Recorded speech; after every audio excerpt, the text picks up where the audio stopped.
Well, good afternoon and welcome everyone to today's Southern Fire Exchange webinar. My name is David Godwin and I am the director of the Southern Fire Exchange program with the University of Florida. Today I'm excited to introduce our guest speaker, Mr. Mark Melvin with the Joseph W. Jones Ecological Research Center and the Coalition of Prescribed Fire Councils. Over the next hour, Mark will be talking about the results and implications of the latest Prescribed Fire Use Survey report, published by the Coalition of Prescribed Fire Councils and the National Association of State Foresters. So now it's my pleasure to introduce Mark, our speaker today. Mark Melvin works for the Joseph W. Jones Ecological Research Center at Ichaway in Southwest Georgia. Mark has 25 years of land management experience on private lands in the South, including over 250,000 acres of prescribed fire experience. At Ichaway, he works with conservation management and education staff to promote the appropriate use of prescribed fire. His ongoing outreach efforts include prescribed fire short courses that provide hands-on experience, leading numerous university field courses for undergraduate and graduate programs, private landowner outreach efforts, and partnering with many natural resource management agencies. Over the last decade, Mark's primary focus has been working with prescribed fire councils at state, regional, and national levels. He is the past chair and currently serves as vice chair of the Georgia Prescribed Fire Council. He's chair of the Coalition of Prescribed Fire Councils. He's on the NWCG Fire Use Subcommittee as a liaison. He's the Southeast Region member of the Cohesive Wildland Fire Management Strategy Committee. He is on our advisory board for the Southern Fire Exchange, and he is a member of the Southeast Prescribed Fire and Air Quality Working Group. He's busy. Mark lives on a family farm in Southwest Georgia with his wife and daughter. The property has been family owned since the 1870s, and his daughter is a 7th generation tree farmer and prescribed fire practitioner. Certainly something to be proud of. So welcome, Mark. We're excited to have you with us today, and I know we're all interested to hear more about this report that you guys just published. So one second as we swap out and load your presentation.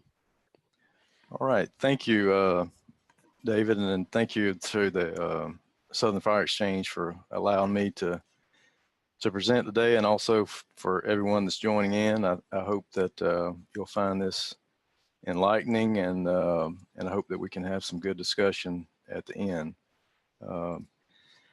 As David said, this is the 2018 National Prescribed Fire Use Survey report findings, and this is what we'll primarily be discussing today, but it'll also be in the context of some previous surveys that we'll also address along our journey together today.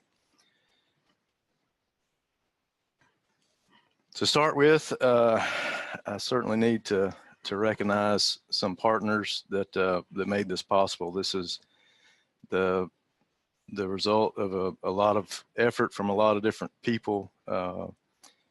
First and foremost, the National Association of State Foresters and the Coalition for the partnership that they've been able to develop and nurture over the last decade, and to pull off these surveys. And but ultimately, the highest recognition goes out to the state forestry agencies, for without their full vetted support and sharing the fire intelligence, these reports would not be possible.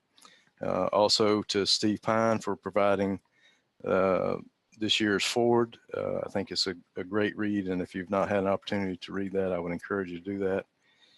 And then lastly, but not least, the Jones Center, for whom I'm employed for really over the last decade, has supported me in this role, and this is part of one of the many things that I do, but nonetheless, we feel like it's important. And then particularly to my colleagues here, Gene Brock, Lisa Ganke, and Jessica McCorvey, without their assistance, there's no way that the survey could ever look and be what it is today. So they deserve a lot of credit for what we're going to talk about today.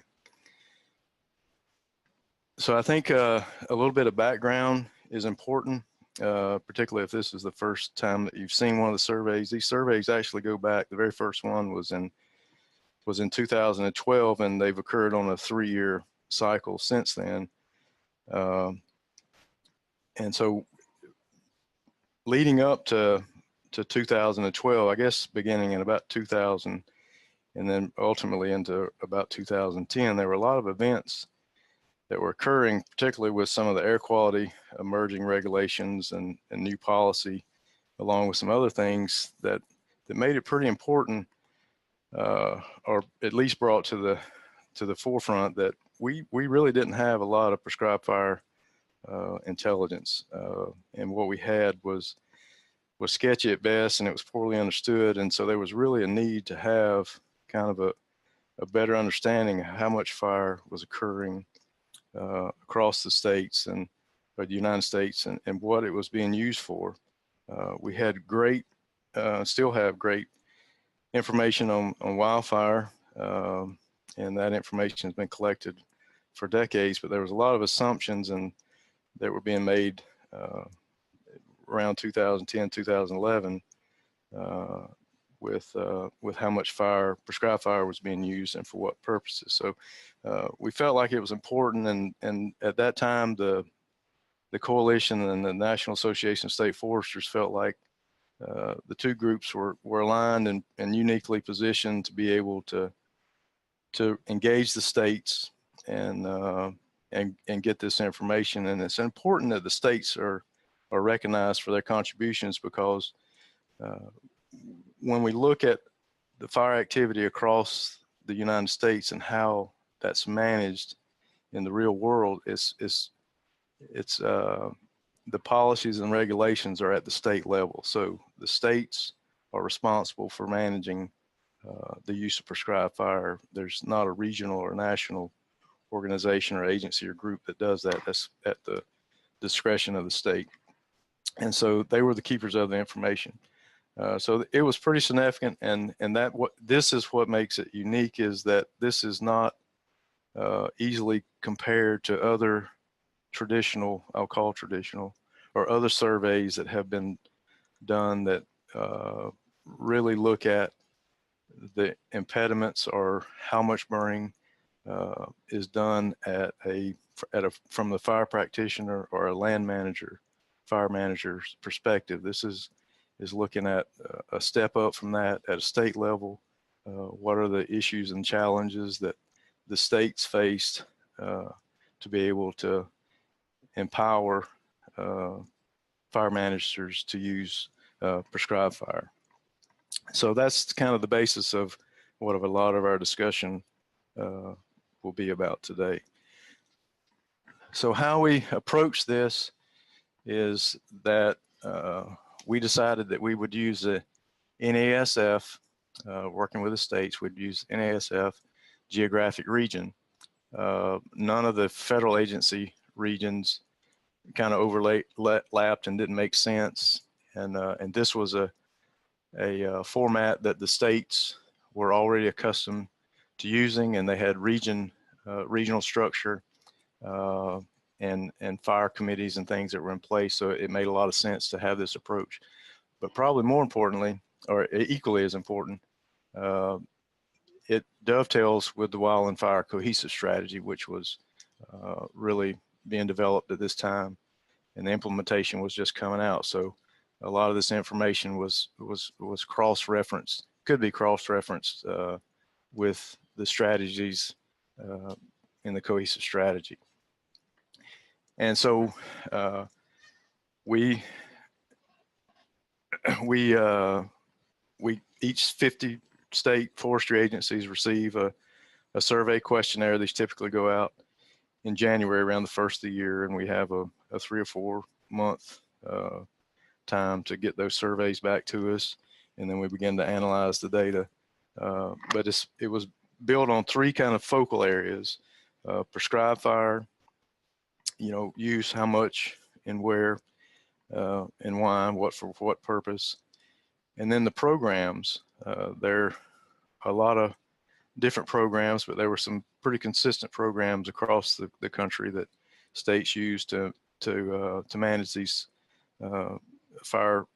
prescribed fire programs. So we were looking at those. What were the differences, commonalities across the region and nationally?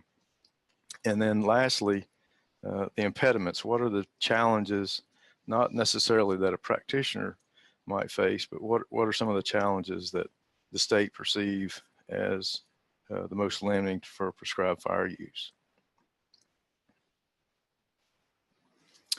So going into the results, what we've discovered from this year's survey, or last year's 2018, and all this is based on the year prior data, so it's all 2017 information, is that about 11.3 million acres was used across the United States during the year, and about 80% of that was for forestry, and about 20% was for agriculture.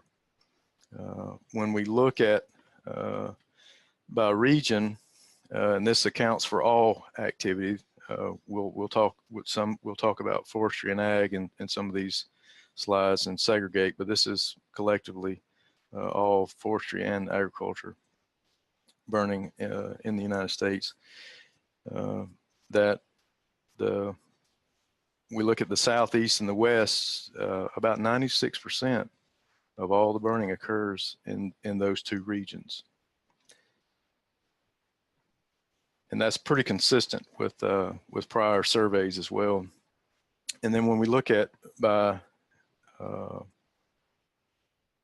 fire use type, we have forestry and ag. So the figure on the left looks at the amount of fire for forestry practices, and we see, and it's pretty consistent. About 2/3 of the use is in the Southeast, and about 1/3 is in the West, and that's a growing number, and we'll reference that again. But our piece of the pie, the West, is beginning to have a bigger piece of the pie. And then on the agricultural side, you can see that almost 80% occurs in the Southeast, and about 14 for the West, and for the West, it's a shrinking piece of the pie, and we'll also reference why that's the case as well. But these are pretty consistent with prior survey years as far as the makeup of forestry and ag uses. This was something that we were able to do new this year. We've always asked the question, are fire acres trending up or down? But this year, well, I'm getting ahead of the story. Sorry. So acres trending, this is over survey years from 2011 to present, and surprisingly, it was not something that I was expecting. We actually saw about a 12% decrease over the last, and this is over all total acres. But was the encouraging news is that we see the West is trending up. Since 2011, it was kind of flat from 2015, but still it maintained that level while other regions declined, and of course the national trend was down as well. But so that's quite encouraging because there's a lot of capacity we feel like that's out in the West that's untapped. So if we look at that spatially here, we can see that it just kind of agrees with the previous graphs and figures that most of the burning occurs in the Southeast. There are, across survey years, there are 4 states that consistently burn over 1 million acres annually, and that is Georgia, Florida, Oklahoma, and Kansas. And Kansas is clearly leading the West as far as amount of acres burned, and anyone that knows that state and that area well, there's a tremendous amount of burning that occurs in the Flint Hill range. And when we look at just at forestry, it also kind of tells the same story, that most of it occurs in the Southeast, and it appears that the Southeast is kind of solidifying the burning across the region. In 2017, there's consistently more burning that's been done compared to 2011, generally across all of the states.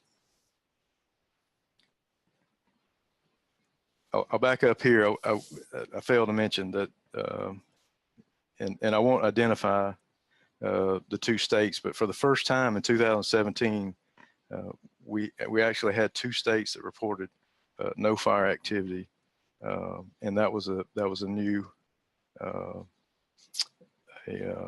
a new reporting that we'd not experienced in any of the other surveys. This is a figure that is interesting to me. Is when we look at states that track fire activity, in which they all don't. They all do it a little bit differently, and they have different systems, and we'll talk about some of those. But 31 states track forestry activity, and that seems to be the norm across the nation and across regions. But when we look at agricultural uses and the states that track that use, they're very few. There's some along the Gulf Coast and the lower Atlantic, but other than that, there's kind of scattered and far and few between. So it appears that if you look at nationally, there is some difference between agricultural use and forestry use. At least it's not treated the same as respect to how it's tracked, or if it's tracked at all. So that's interesting and something that we monitor pretty close, but this is consistent with previous survey years, that we've not seen a trend emerge yet where states are beginning to capture that agricultural use. And if you look at the West, there's some state, the figure on the right, there's some states that actually don't track ag use at all. And then and so I think that we're beginning to lose some of the reporting of agricultural uses in the West. And so the states have an opportunity to, on the agricultural reporting of acres, there's known, estimated, and not tracked, and more states are reporting not tracked. And so there's no acres reported where in previous surveys there were. And so we're saying in actuality, the actual number of acres may not be decreasing, but what is reporting is decreasing. So we'll continue to monitor that. This is a question that we ask. We've asked for since the beginning, were acres trending up, down, or staying about the same? And this was just very subjective for the person that was doing the reporting. But now this year, for the first time with 3 survey years, what we did is we took the 3 data points and created an average, and then compared that to this year's acres. And if it was within a 10 or 10% plus or minus range of the average, then we consider that to be kind of the same acres. If it was greater than 10%, we said we considered that to be up, and if it was less than 10%, we said that was down. So about 14 states in this survey reporting period were trending up since 2011, and those are the darker colors. So that's encouraging.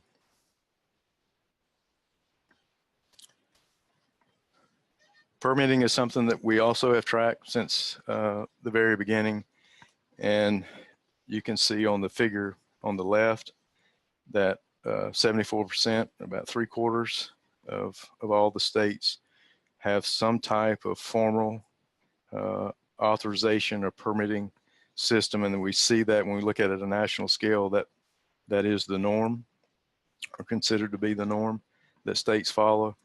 But when we look at the time requirement, we see some regional differences.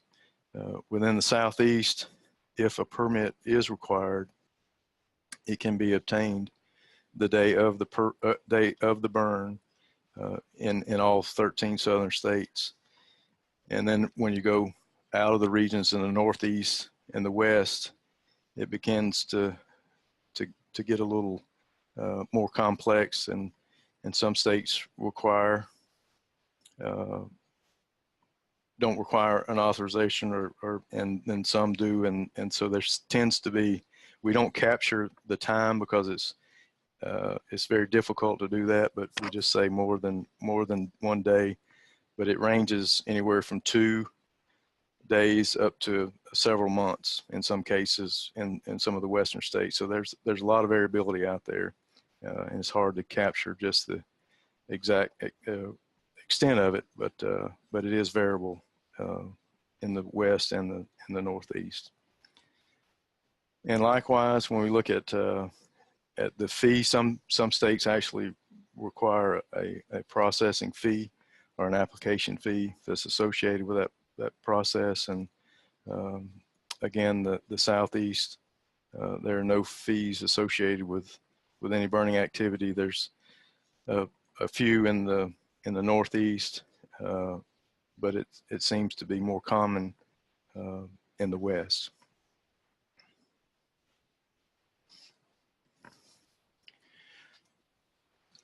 Probably, in my opinion, the most significant change that's occurred since our survey began in 2011 is the increase that we've seen in the burn manager certification. These programs are extremely important, at least in my view, but we have now 46% of the states that offer such programs, and currently there are 2 states that I know of that are working on developing a state burn manager program. It's very important for the private sector, which most of the burning in the nation occurs on private lands. The lion's share occurs on private lands, and most private landowners are not able to participate within the NWCG system and training, and so that is not something that's available to them. And additionally, we see that a lot of the state policy and state laws are directly linked to some of these certification programs. So there's a lot of incentive for landowners and fire managers to participate in these programs. And so in the states that they've been implemented in for a number of years, they're really successful. So this is very encouraging, and something we'll continue to monitor very closely.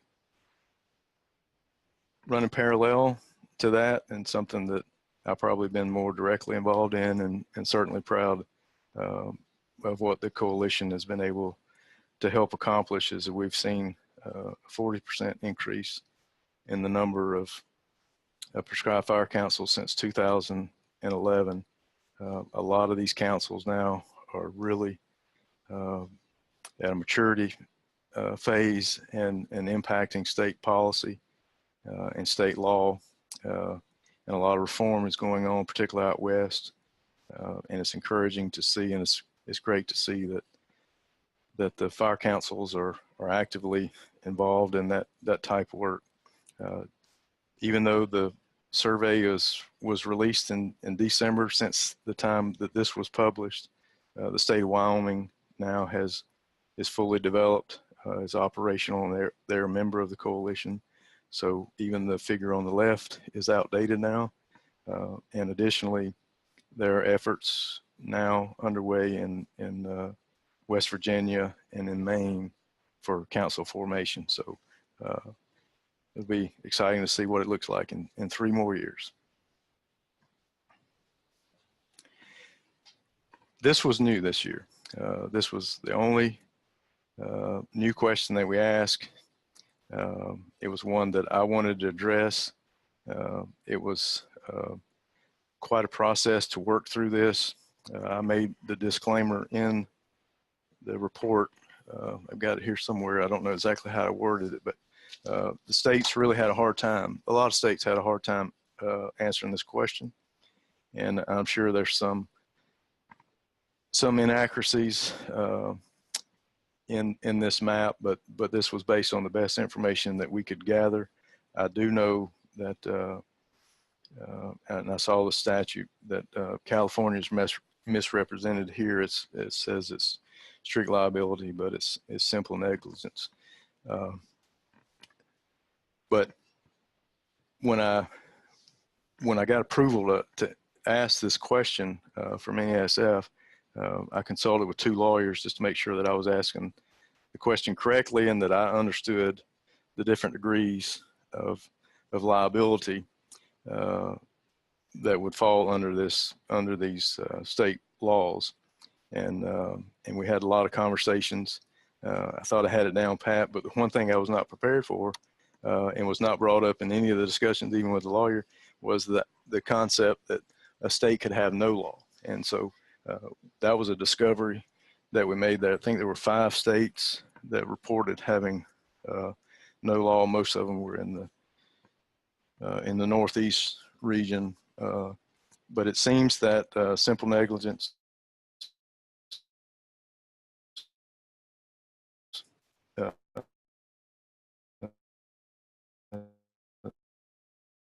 seems to be the throughout the country today. What I wanted to share with you was that in working with some of the states, and I had to work with many of them through some of their policy departments, and even in a couple of cases went to the Attorney General's office to try to get clarification. But the confusion and the uncertainty seemed to revolve around one of 4 kind of underlying conditions. And one is that the law itself actually predates the term prescribed fire. Prescribed fire was introduced in around in the 1940s, and so those laws that predated that don't have that in the language, and it's hard to put that in modern day context because different languages, and so the interpretation becomes difficult. Another commonality was that multi-agencies had jurisdiction over fire, and they had different interpretations of the law and what it meant. And then the third reason was that the laws really didn't differentiate between arson and prescribed fire or wildland fire, or there were multiple laws for each, and they were conflicting, and so it was hard to tease that out. And in all those cases where there was some uncertainty with jurisdiction or clarity in the law, ultimately come down to there was no case law. So a lot of these laws have never been tested. And so that also created some uncertainty. So anyway, I wanted to share that those kind of were the 4 reasons that the states had, the states that did have uncertainty was centered around those core issues. And then lastly, as we move into the impediments, I want to spend just a little bit of time here of how we got, because I think it's important to understand this not being a traditional survey. The first survey that we did, we asked each state with no suggestion of any impediment to list their 3, in their words, their 3 most limiting factors impeding prescribed fire use. And so those were handwritten out, and then we took all those, so there was 150 submissions, and we took those and we began to lump them in buckets. And these 9 buckets were created, and so every response without any uncertainty fit into one of these buckets. And these are the ones that we've used through all the surveys. In a lot of surveys, you'll see that resources and capacity are kind of lumped together. It's hard to tease them apart. But for the purpose of this survey and the use by the states, the capacity is, think about around manpower and equipment. And then resources are around funding, dollars, and or high implementation costs. So it's important as we get into some of the specifics to understand the differences in what those mean.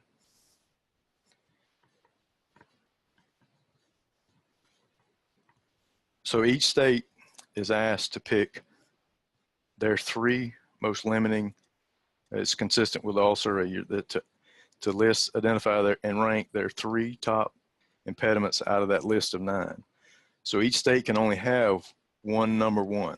And so what we're looking at in this pie chart is just the number 1. So 44% of the states pick weather as their number 1, 18 liability, 10% capacity, and so on.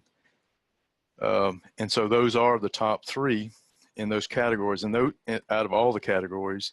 And for the purpose of the coalition's work, we've worked to identify those top 3 so we can kind of focus our efforts in those big holes in the bucket, if you will. Not that any of the other impediments aren't important, and we do work with there, but we try to stay focused on the big issues. So what's interesting here, at least for me, is that some of the more notable ones don't even show up. We think about wildland, urban interface, and population growth as being a big issue and a big impediment, and it is certainly in certain areas.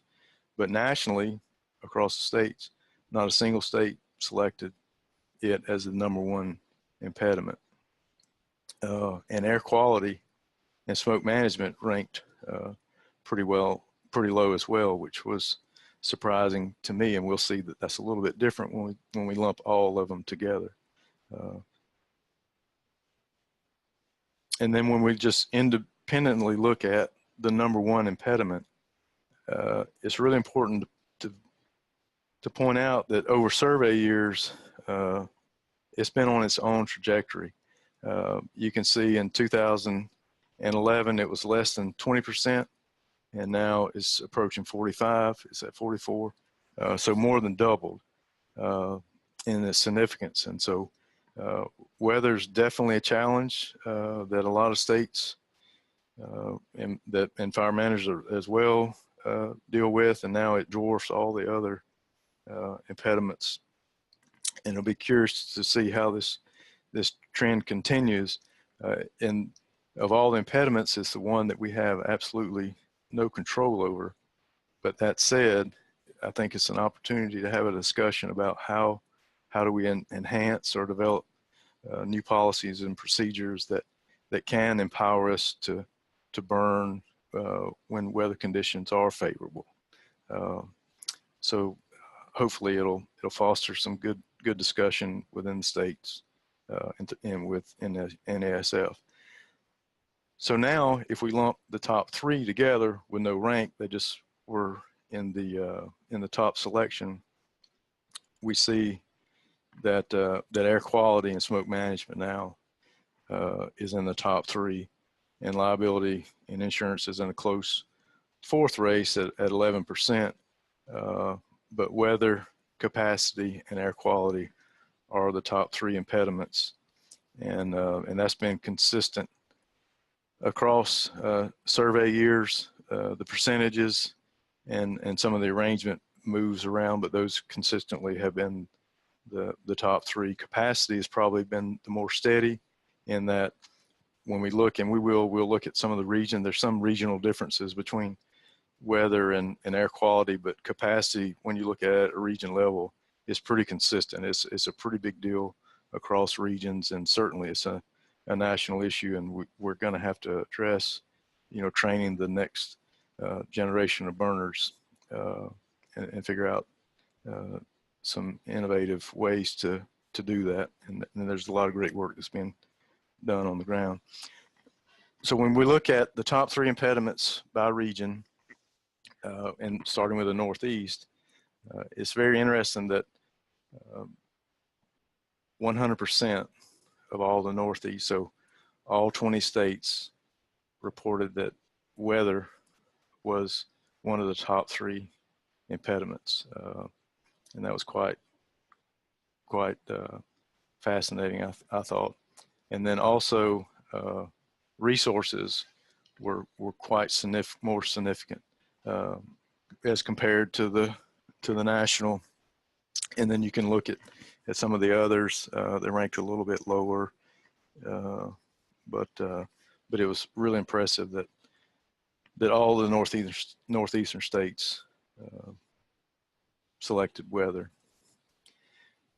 When we look at Southeast, consistent with other survey reports, liability always towers over the national. Again, you know, if you think about it, this is where most of the fires occurring, most of it's on private lands, and the liability insurance around that activity, just because it's inherently risky, is always an issue and always a concern, and that transcends all the way to the state level and some of the policies and things that they have to manage, because some of the state laws are directly linked back to some of those permitting systems and mechanisms. The other thing that is probably worth noting is that not a single southeastern state indicated that resources was in their top 3. So 0 states reported resources, which doesn't match up well with some of the other regions. But as you glance through there, you can see. And then for the most part, other than those 2, the Southeast kind of mirrored the national more so than any other region. And that was a great departure from, finally, we'll look at the West, which historically has mirrored the national pretty well. And so I expected that this year. It puzzled me in year 1. And so I began to think about it, that maybe they had more responses, but each state has 3. There's 50 states. There's 20 in the Northeast, 13 in the Southeast, and 17 in the West. So they didn't have more votes. For whatever reason, they were just kind of mirroring what was going on at a national scale. But we began to see a departure from that. And I wanted to have a little discussion about my interpretation of this, and it may not be accurate, but it is mine, and maybe go beyond the purview of this survey, but it's what I've witnessed over the last decade, is that there seems to be a developing or emerging fire culture in the West. There's some departure from norm, and we're seeing a recognition for prescribed fire as a necessary management tool and a useful tool. Historically, the West, if there was any difference in the surveys, it was a little bit on the weather. They always selected weather a little bit more favorably than compared to the national, but the rest were, and you can see it's considerably less than the national, and we see that permitting and public perception now are higher. And so in the past, the West would in some cases, because of narrow burn windows, that was an impediment that they saw they couldn't overcome. And now that there's a changing fire culture and they're trying to overcome these barriers, there are opportunities in burn windows that they can meet, but now they're bumping up against another layer of barriers that they previously didn't exist with the permitting and legal. And to give one example of that is you have land agencies that historically have burned at a smaller scale, say for instance 100 acres, and that was the scale that they were burning at. It was not what the ecological needs of the landscape call for, but it was what they were able to accomplish. And now they're trying to scale up to a landscape or an ecosystem level, and they need to burn 1,000 or plus more acres. And now permitting and legal issues and the public perception of what's going on are some of the impediments. And kind of feeding into that, if you look at low priority, is way less than the national.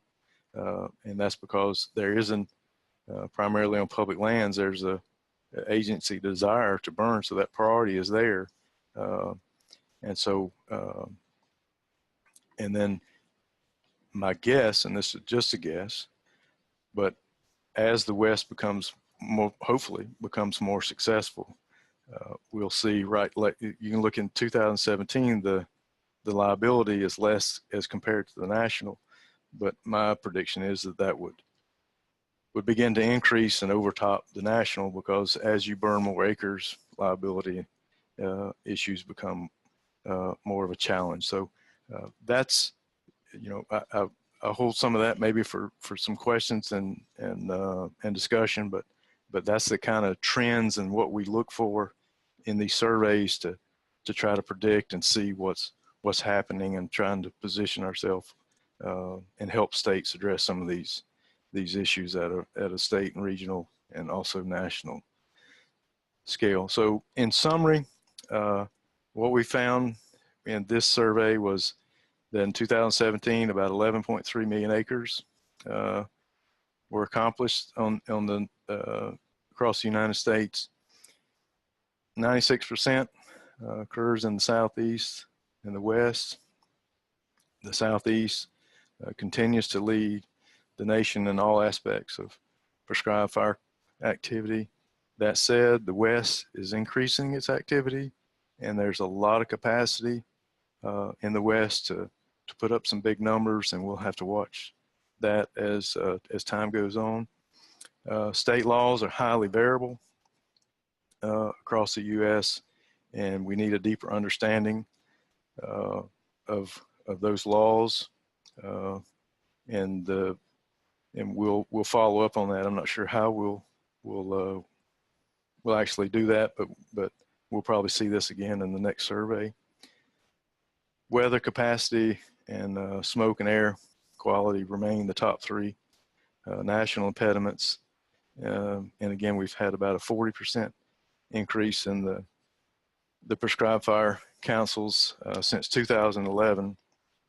And then the last thing that I wanted to say is that because of the decrease in the amount of acres that we've seen, we don't feel like that's probably an accurate assessment. And the only way to determine if it is that we'll continue to do the complete survey on a triennial basis, just like we have. But we're in discussions with NASF now to do an annual survey on the amount of acres that were conducted by states. And so we'll see hopefully some annual reporting. It'll be probably a 1 or 2 page report, but it will hopefully track prescribed fire acres on an annual basis with all 50 states moving forward. At least that's the hope.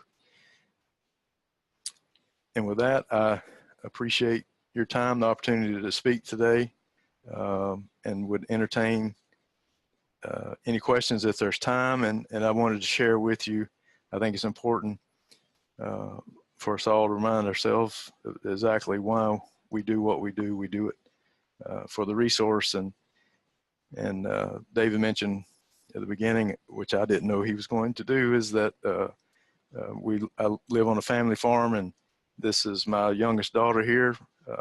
This was taken last weekend. She was lighting a head fire in a young stand of a longleaf pine on the farm. Thank you. All right, thank you, Mark. Once again, if you joined us during the presentation today, my name is David Godwin, and I'm the director of the Southern Fire Exchange program. That was a presentation by Mr. Mark Melvin from the Joseph W. Jones Center and the Coalition of Prescribed Fire Councils, talking about the latest prescribed fire survey report At this point, we do have time remaining in our hour here to address questions from the audience for Mark. So if you have questions, please type them in. There is a Q&A tool within the Zoom webinar. You can go ahead and use that tool to submit your questions, and we will try and get through those as best we can. I see we have a few questions that have already started to pop up in the chat window during the talk, and I'll address the questions that come in through the Q&A as they come in. Just for a little bit of clarity, we had one that came in from Matt just a moment ago, and he said, could you remind us the difference between resources and capacity? Sure. Let me go back to the.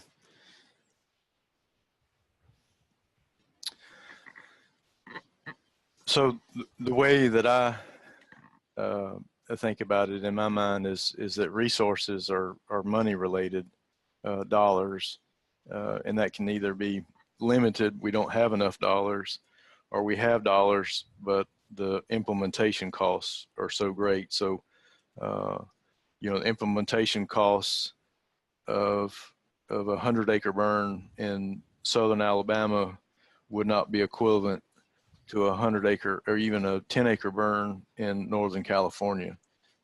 So those types of concerns. And then the capacity is manpower. We don't have enough people. We don't have the right training. We don't have enough contractors, or we don't have the partnerships that we need, or we don't have the equipment. All right, we had another question that just came in from Paul, and he's asking about the source of these numbers. Could you talk about where those data come from? And he's particularly interested in how the prescribed fire numbers that are in this report mesh up with some of the numbers that he's seen in the National Interagency at the NIFC Fire Center records that they have published. Yes, and I almost brought that up in the beginning as far as a need, and that is a great point. Before this survey, there was not a repository or a source for prescribed fire acres at a national scale, and even this report, what it is based on the best information that we have.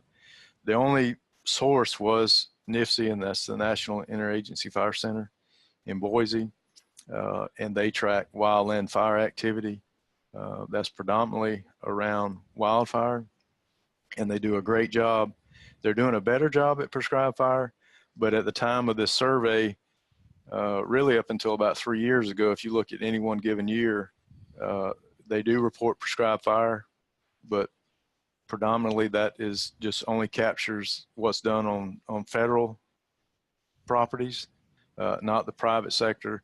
And so in many cases, at least when we started, the total number of prescribed fire acres that were reported through the NIFC system was less than the total acres that the state of Florida would burn on an annual basis.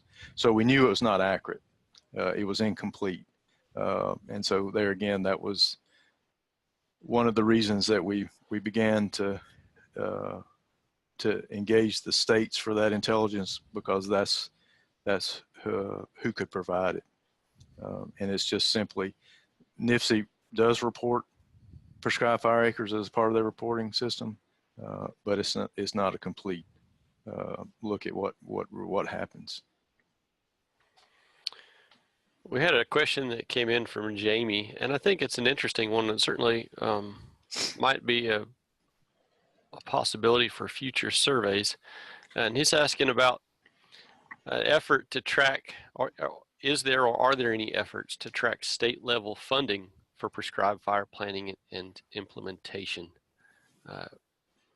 Jamie states that state resources have increased where they're located in California in recent years in response to the wildfires that they've had. It would be interesting, I think, to look at how states put money put funds towards prescribed fire at a national level. It would, and it certainly would help tell the story on the agency priority. And that's one question that we've not approached, and I'll take a note and we'll consider that. But you know, it would have to be vetted through NASF. It would have to be, all the states would have to be comfortable with providing that information, and so that's a process that has to be vetted. But certainly, it would be a great piece of information to have if the states were willing to, you know, contribute and provide that information. We've had a couple of questions come in from folks who were looking for more of a background on the differences between the different levels of negligence, strict liability, simple negligence, and gross negligence. Could you talk about that, or maybe point them towards a resource, an area where they could understand more about how that actually impacts burner protections? Yes, and I'm not a lawyer, and so I don't want to give bad advice. Of course, I can legally give no advice, but in simple lay terms, strict liability is where you're liable for any harm that comes from the activity that you're involved in, even if there's no wrongdoing on your part. Simple negligence, you have to be proven that you were irresponsible. You didn't act as a responsible, prudent person if you didn't meet that standard.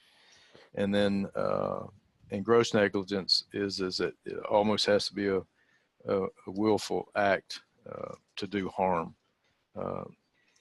And I won't get into the because I wouldn't be able to explain it, but it's a really, from a legal standpoint, it's a great burden to meet that standard, and so it's hard to bring a case before. Not many states have gross negligence, and there's different rules of philosophy around that it's a good thing or bad thing, and I won't say it's either. It's just it's different, and some states have it, but it is extremely important. So in states where there's strict liability, what that means for a practitioner is that no matter what you did or what the events happened beyond your control, you're liable, and that exposes you to a much greater risk and a much greater liability than, say, a simple negligence law. I probably didn't explain that very well. There's one study that was done, and it maybe somebody in the audience, I think it's Sons. It was done in 2006. I remember the year, that looks at the state statutes and tries to designate what the liability protection is. And so at that time, there's gross, simple, negligence, and then unknown. And so the ones that they couldn't interpret, they put in the unknown category, but that's not a category of legal protection. So it just means that it was not easily understood, or it couldn't be interpreted. And that was a lot of the states that fell in that category are the ones that we worked with to get some kind of resolution on what their law actually said. We had a webinar guest for Southern Fire Exchange webinar. I want to say it's about 3 years ago now, who was a lawyer, and he jumped into a lot of the legal aspects of prescribed fire liability across the Southeast. And I don't have that link right here with me, but it was recorded, and you can find a copy of that webinar on our Southern Fire Exchange YouTube channel. We had a question that came in the Q&A window, and and they're asking about the public perception concerns, and how do they determine what those public perceptions and concerns were, and how that fell into the ranking. And I kind of want to back that up just a little bit and take that same question and ask, who are the folks that identified those impediments and made those rankings? Yes. So each survey goes through NASF, and it is submitted to the state forester. And then the state forester disseminates or delegates that typically to the highest level fire staff that's within their agency. Oftentimes that's the fire chief, manager, or supervisor, and they have typically joint responsibility over wildfire and prescribed fire activities. So they kind of know both sides of the business. And some of the larger agencies that have a lot of staff, sometimes it can go to policy type divisions or staff, ones that would have this type of intelligence for, planning business plans and analyzing budgets and that kind of thing. And so it's a little bit different from each state, but it ultimately lands on the desk of the state forester, and then it goes. And so in some cases, we actually have the state forester that returns the survey, but it is from state forestry agencies. And I'm sorry, the other question escapes me now. What was the public perception? They were asking about the public perceptions and yeah, let's look at how it ranks by region. So if we look at public perception here, the national was about a little over 20% of the states responded that was an issue. In the Northeast, it was looks around like 15%. The Southeast pretty closely mirrored, and then the West was over 30, almost 35%, so about a third. So yeah, it's one of those issues, and kind of lumped in with that is particularly in the West, might be public trust. But we all, even in states that do a lot of burning, public perception is a tough one, and it's one that we have to deal with. It's really, in a lot of cases, just a lack of understanding